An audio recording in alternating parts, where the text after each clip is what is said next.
સુરત મહાનગરપાલિકાની મળેલી સંકલન સમિતિમાં ધારાસભ્યએ અધિકારીઓને ઘેર્યા હતા તો આરટીઆઈ એક્ટિવિસ્ટો બાદ હવે ધારાસભ્ય અરવિંદ રાણાએ બિલ્ડરોના ગેરકાયદે બાંધકામ અંગે રજૂઆત કરી અધિકારી અને કર્મચારીઓ સામે પગલાંની માંગણી કરી।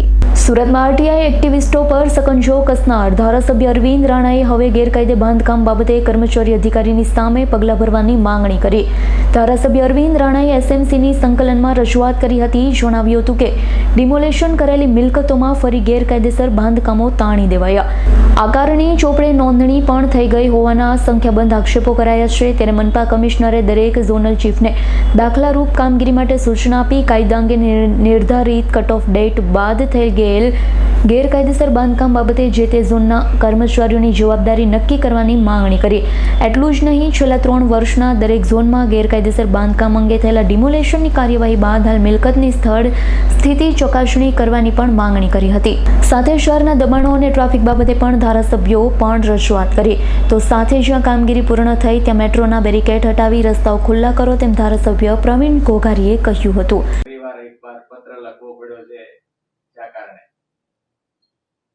આમ તો ગઈકાલે સુરત મહાનગરપાલિકામાં કમિશનરશ્રીના અધ્યક્ષતામાં માનનીય ધારાસભ્યશ્રી અને માનનીય સાંસદશ્રીઓની સંકલન સમિતિ હતી અને આ સંકલન સમિતિમાં અગાઉ મેં એક પ્રશ્ન કર્યો હતો, માહિતી માંગી હતી કે રાજ્ય સરકાર દ્વારા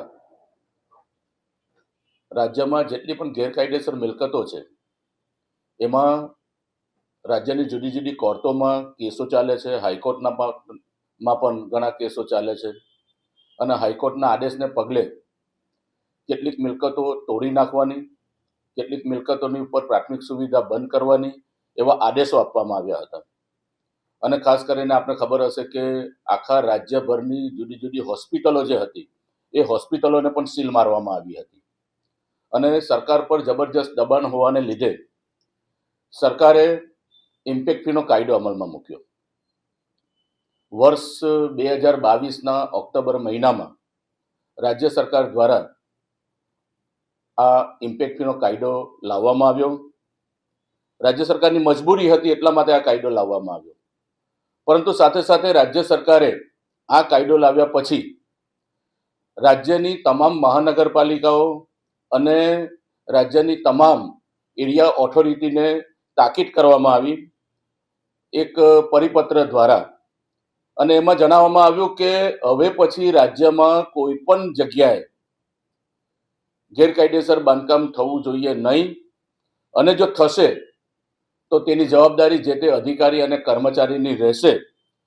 અને આ અંગે સુરતના મ્યુનિસિપલ કોર્પોરેશનના કમિશનરશ્રીએ પણ તારીખ 12/12/2022ના દિવસે એક પરિપત્ર બહાર પાડ્યો હતો અને એ પરિપત્રમાં સ્પષ્ટ જણાવ્યું હતું કે કોઈ પણ પ્રકારનું ગેરકાયદેસર બાંધકામ હોય તો એની સંપૂર્ણ જવાબદારી એ આ કોર્પોરેશનના અધિકારી અને કર્મચારીની રહેશે। અને એમાં અલગ અલગ સ્લેબ આપ્યા હતા કે જો પ્રાથમિક તબક્કે આવું કોઈ ગેરકાયદેસર બાંધકામ થાય તો જે તે જુનિયર ઇજનેર, આસિસ્ટન્ટ ઇજનેર અથવા તો શહેર વિકાસ ખાતાનો કોઈ અધિકારી છે એની પ્રાથમિક જવાબદારી રહેશે। એની ઉપર તકેદારી રાખવાનું અથવા તો એની પર સુપરવાઇઝન રાખવાની જવાબદારી જે તે એરિયાના ડેપ્યુટી ઇજનેરની રહેશે અને એની પર એક્શન લેવાની જે જવાબદારી છે એ એક્શન લેવાની જવાબદારી જે છે તે એક્ઝિક્યુટિવ એન્જિનિયરની રહેશે અને આ બધાનું મોનિટરિંગ કરવાની જવાબદારી આપણે ઝોનના ચીફ અધિકારીની રહેશે। આવો એમને સ્પષ્ટ પરિપત્ર બહાર પાડ્યો હતો।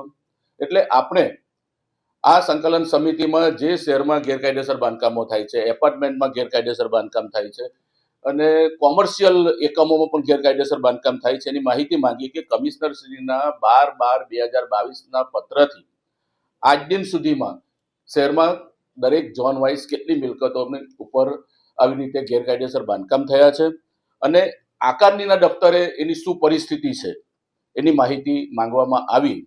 ત્યારે ગઈકાલે કોર્પોરેશનના 9 ઝોનમાંથી જે માહિતી મળી એ એકદમ આશ્ચર્યજનક અને અચંબો પામાય એવી હતી। દાખલા તરીકે સેન્ટ્રલ ઝોનની જ વાત કરીએ તો સેન્ટ્રલ ઝોનમાં જેના 4 માળ મંજૂર થયા છે એના 5મો માળ પણ બની ગયો અને આકારણી દફતરે પણ ચડી ગયો।